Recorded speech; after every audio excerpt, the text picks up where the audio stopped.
Kurang lebih sudah 7 hari kita melaksanakan ibadah puasa di tahun ini.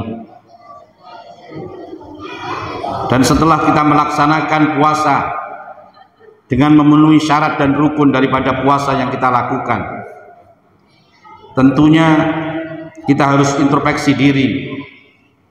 Sudahkah puasa jasmani kita sudah berlanjut menjadi puasa rohani, yang dimana tidak hanya lapar dan dahaga yang kita tahan, akan tetapi Allah Subhanahu wa ta'ala mencatat apa yang kita lakukan sebagai pahala, dan kita menjadikan orang-orang yang diridhoi oleh Allah Subhanahu wa ta'ala.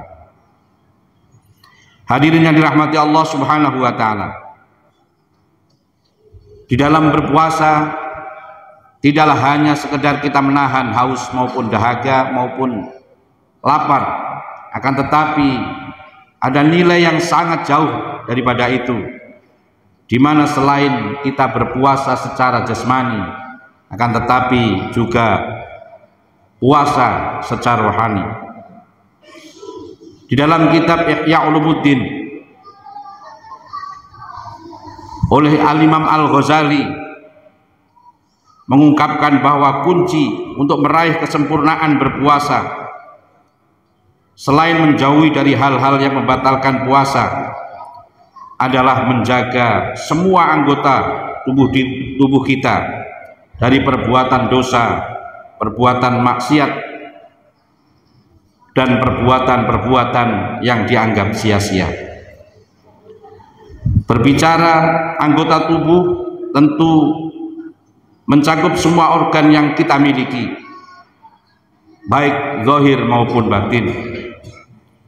Mulai panca indera kita, mata kita, lisan, telinga, hidung, tangan, kaki, dan tentunya hati kita.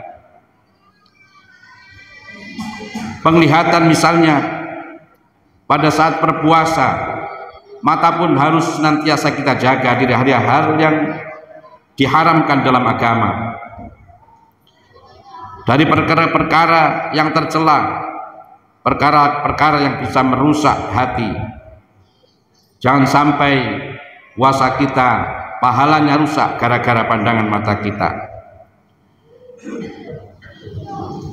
Rasulullah Shallallahu Alaihi Wasallam bersabda dalam sebuah hadis, "An-nadratu sahmun masmumun min siham iblis laknatullah, faman tarakaha khaufan minallahi atahu Allah azza wa jalla imanan yajidu halawatahu fi qalbih." Pandangan mata itu adalah merupakan salah satu panah yang beracun milik iblis yang dikutuk oleh Allah Subhanahu wa ta'ala. Siapa saja yang meninggalkan karena takut kepada Allah, maka dia akan mendatangkan keimanan kepadanya, sehingga akan mendapatkan manisnya keimanan di dalam hatinya.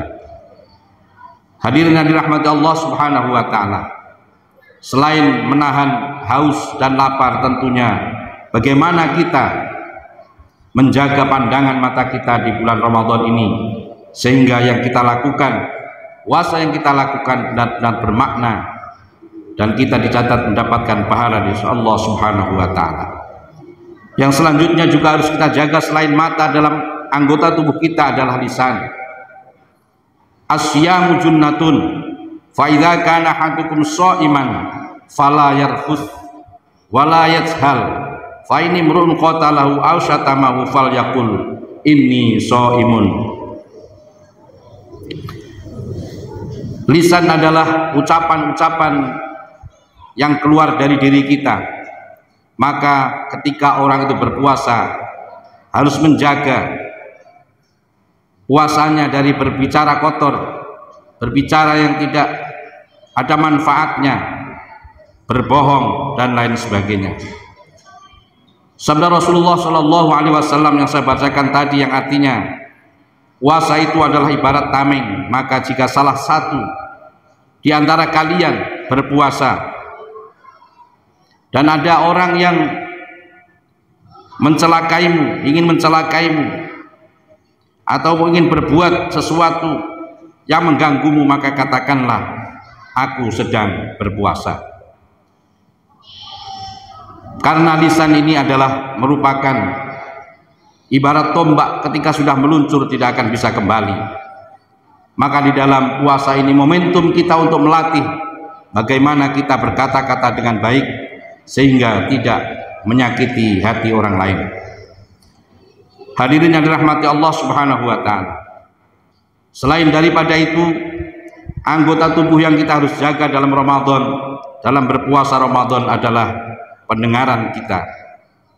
Karena pendengaran ini juga merupakan salah satu pintu daripada dosa. Al-muqtabu wal mustami'u syarikani fil ismi.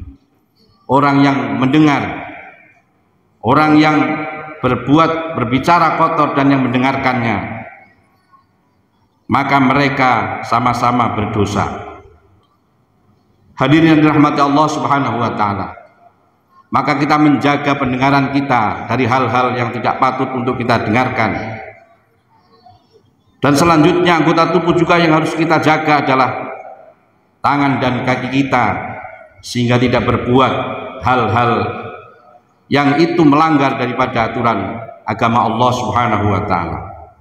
Sehingga dengan kita menjaga anggota tubuh kita dari pandangan kita, pendengaran kita, ucapan yang kita ucapkan, dan tingkah laku kita, gerak-gerik tangan dan kaki kita, apabila kita mampu menjaganya dan ikut berpuasa sebagaimana puasanya perut, sebagaimana puasa kita yang tidak minum dan tidak makan, maka kita akan mendapat pahala insyaallah Subhanahu wa taala.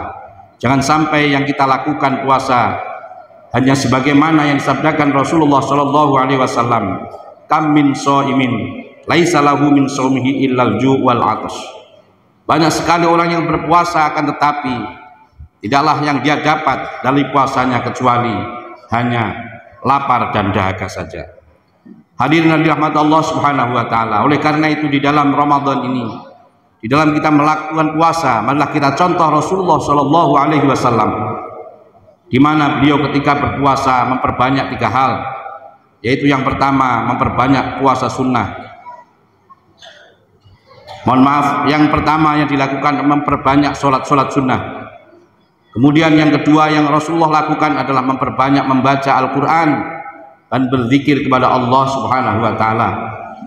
Dan yang ketiga adalah memperbanyak sedekah kepada siapapun dan dimanapun. Dikatakan bahwa karena Rasulullah sallallahu alaihi wasallam ajwadan nas inda Ramadan.